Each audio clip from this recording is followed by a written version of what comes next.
გინდათ ძრავმა დიდხანს გაგიძლოთ, მაშინ დაიმახსოვრეთ ეს სამი წესი. პირველი, ზეთი ძრავის სისხლია. ეს არის ნომერ პირველი მიზეზი, რის გამოც ძრავები ფუჭდება ხშირად. არასდროს დაზოგოთ ფული ზეთზე. ხარისხი და ინტერვალი. ბევრი ფიქრობს, რომ 10,000 კილომეტრი სტანდარტია, მაგრამ ქალაქის საწობებში და დატვირთვაზე ზეთი 5,000-დან 7,000 კილომეტრზე უკვე კარგავს თვისებებს.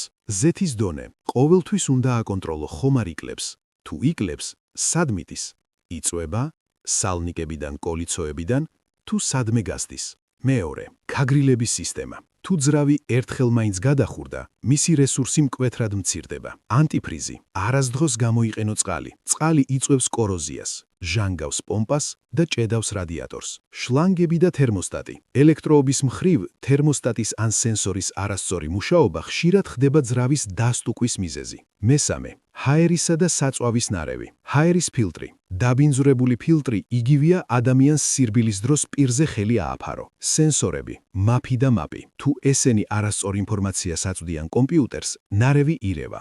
ან ბევრს სვავს, ან ზალას კარგავს. სანთლები, სვეჩები. სვეჩების და ბაბინების გაუმართავობა პირდებირ ურტყამს ძრავის მუშაობის სტაბილურობას და წვას. გამოიწერეთ გვერდი და დაალაიქეთ ვიდეო მეტი საინტერესო ვიდეოებისთვის.